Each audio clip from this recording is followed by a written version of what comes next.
সবাইকে আজকের এই নতুন বিশ্লেষণে স্বাগত।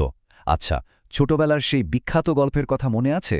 আজ আমরা এমন একটি ক্লাসিক লোককথার গভীরে যাব যা যুগ যুগ ধরে আমাদের শিখিয়ে আসছে কিভাবে চরম সংকটের মুখে দাঁড়িয়েও টিকে থাকা যায়।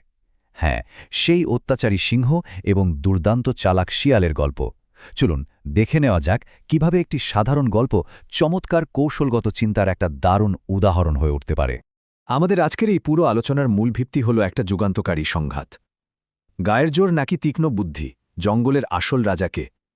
বাহ্যিক দিক থেকে দেখলে শারীরিক শক্তিকেই হয়তো সবচেয়ে বড় ক্ষমতা মনে হতে পারে, কিন্তু আজ আমরা ধাপে ধাপে দেখব কিভাবে বুদ্ধি এবং কৌশলগত চিন্তাভাবনা যে কোনো শারীরিক ক্ষমতার চেয়েও অনেক বেশি শক্তিশালী প্রমাণিত হতে পারে।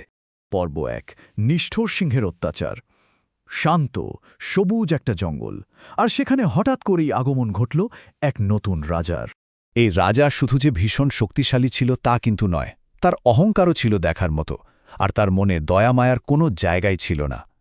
সমস্যাটা শুধু স্বীকার করার মধ্যে সীমাবদ্ধ ছিল না, সে স্রেফ নিজের ক্ষমতার দম্ভ দেখাতে বিনা কারণে বনের নিরীহ পশুদের রোজ হত্যা করত। পুরো জঙ্গলে এমন একটা দম বন্ধ করা আতঙ্কের সৃষ্টি হয়েছিল যে একবার ভাবা যাক, পশুরা শান্তিতে নিঃশ্বাস নিতেও ভয় পেত।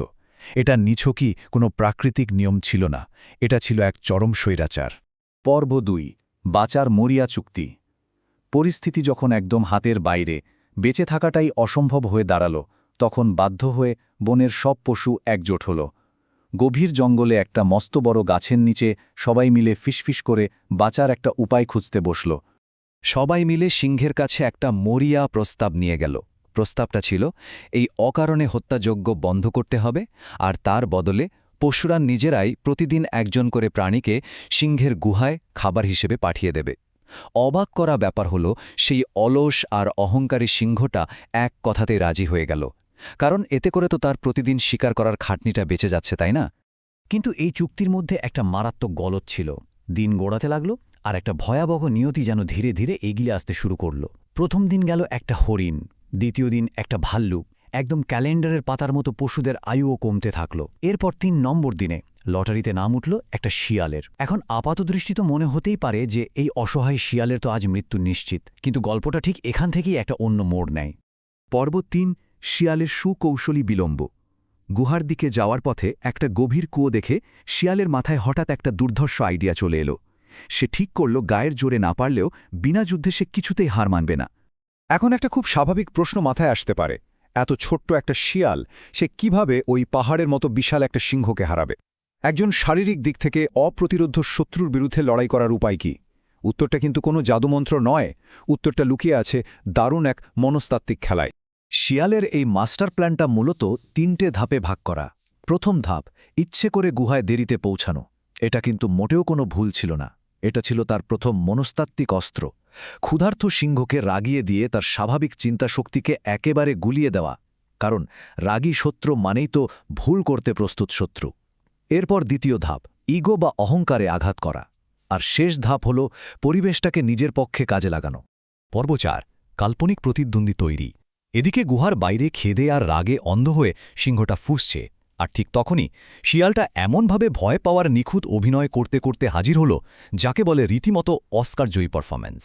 সিংহের গর্জনটা একবার কল্পনা করে নেওয়া যাক। এত দেরি করে কেন এলি? আর তোকে এতটুকু দেখতে?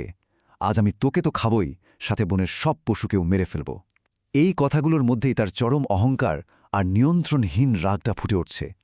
সে শুধু শিয়ালকেই নয়, পুরো বনের পশুকে মেরে ফেলার হুমকি দিয়ে বসল। শিয়াল কিন্তু ঠিক এই অন্ধ রাগটাকেই টার্গেট করেছিল। এখানেই শুরু হল শিয়ালের আসল খেলা। সে ভীষণ বিনীতভাবে একটা ডাহা মিথ্যে গল্প ফাঁদল। বলল, মহারাজ, পথে অন্য একটা বড় সিংহ আমাকে আটকে দিয়েছিল। সে দাবি করছে যে সে নাকি এই বনের আসল রাজা। সত্যি বলতে স্বৈরাচারীদের সবচেয়ে বড় দুর্বলতা হল তাদের ইগো। শিয়াল অত্যন্ত সুকৌশলে ঠিক ওই ইগোর জায়গাটাতেই মোক্ষম আঘাতটা করল। বনের অন্য কোনো সিংহ নিজেকে রাজা দাবি করছে, এই কথা শুনে তো সিংহের রাগ একেবারে সপ্তম স্বর্গে পৌঁছাল। পর্ব ৫, কুয়োর ধারের ক্লাইম্যাক্স। গল্পটা এখন একদম চূড়ান্ত পরিণতির দিকে। রাগে অন্ধ হয়ে সিংহ হুঙ্কার দিয়ে বলল ওই নতুন রাজাকে এক্ষুনি দেখিয়ে দিতে। আর চালাক শিয়ালও পথ দেখিয়ে সিংহটাকে বনের সেই গভীর কুয়োটার কাছে নিয়ে এলো। শিয়ালের তৈরি করা এই নিখুঁত ফাঁদের উপাদানগুলো একটু খেয়াল করার মতো। কুয়োর একদম টলটলে পরিষ্কার জল, যেটা আস্ত একটা আয়নার মতো কাজ করছিল। আর কুয়োর ওই আবদ্ধ কাঠামোটা যে কোনো শব্দকে জোরালো প্রতিধ্বনিতে পরিণত করে দেয়। এর সাথে যুক্ত হলো সবচেয়ে জরুরি উপাদান, এক স্বৈরাচারীর বোকামি আর অন্ধ রাগ। শিয়াল সোজা কুয়োর দিকে আঙুল দেখিয়ে বলল, ওই দুষ্টু সিংহটা নাকি ওখানেই লুকিয়ে আছে। সিংহ যেই না কুয়োর ভেতরে উঁকি দিল, সে জলের মধ্যে নিজেরই মুখ দেখতে পেল। কিন্তু রাগে অন্ধ বোকা সিংহটা ভাবল ওটাই বুঝি তার প্রতিদ্বন্দ্বী।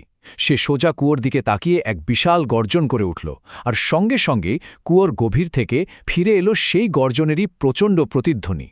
নিজের প্রতিচ্ছবি আর প্রতিধ্বনিকে সত্যি সত্যি আরেকটা সিংহ ভেবে সিংহটা সোজাসুজি কুয়োর ভেতর ঝাঁপিয়ে পড়ল, আর এভাবেই জলে হাবুডুবু খেয়ে এক নিষ্ঠুর স্বৈরাচারের চিরস্থায়ী সমাপ্তি ঘটল। ষষ্ঠ এবং শেষ পর্ব, গায়ের জোরের চেয়ে বুদ্ধি বড়। কুয়োর বাইরে দাঁড়িয়ে শিয়াল তখন মুচকি হাসছে। তার ওই একটা ছোট্ট বুদ্ধি পুরো জঙ্গলকে এক ভয়াবহ পরিণতির হাত থেকে বাঁচিয়ে দিল। বনের সব পশু আনন্দে ছুটে এসে শিয়ালকে ঘিরে ধরল। জঙ্গলে আবার ফিরে এলো বহু কাঙ্ক্ষিত স্বাধীনতা। পুরো ঘটনাটা যদি আমরা একটু বিশ্লেষণ করি, তাহলে এখানে শারীরিক শক্তি আর বুদ্ধিমত্তার একটা দারুণ তুলনা দেখতে পাব। একদিকে আছে গায়ের জোর, যা মূলত অহংকার দিয়ে চলে আর যাকে খুব সহজেই ইমোশন দিয়ে ম্যানিপুলেট করে বোকা বানানো যায়। অন্যদিকে আছে বুদ্ধিমত্তা, যার মানে হল কৌশলগতভাবে চিন্তা করা, প্রচণ্ড চাপের মুখেও মাথা একেবারে ঠান্ডা রাখা এবং নিজের উপস্থিত বুদ্ধিকে কাজে লাগানো। শিয়ালের বুদ্ধি কোনোভাবেই কিন্তু সিংহের গায়ের জোরের কাছে হার মানেনি, উল্টো তাকে পুরোপুরি পরাস্ত করেছে। এটা কিন্তু শুধু একটা পুরনো লোককথার নীতিবাক্য নয়, বরং আমাদের দৈনন্দিন জীবনের জন্যও একটা চরম সত্যি কথা। যে কোনো সংকটের সময় ভয় পেয়ে হাল ছেড়ে দেওয়াটা খুবই সহজ, কিন্তু আমরা যদি মাথাটা ঠান্ডা রাখতে পারি আর বুদ্ধিকে ঠিকঠাক কাজে লাগাই, তাহলে যে কোনো অসম্ভবকেই সম্ভব করা যায়। কারণ দিন শেষে বুদ্ধিই হলো টিকে থাকার চূড়ান্ত হাতিয়ার। পরিশেষে একটা বিষয় আমাদের সবারই একবার ভেবে দেখা উচিত। সমস্যার ওই বিশাল গর্জনে বিভ্রান্ত হয়ে আমরা কতবার একটা সহজ আর বুদ্ধিদীপ্ত সমাধানকে এড়িয়ে যাই।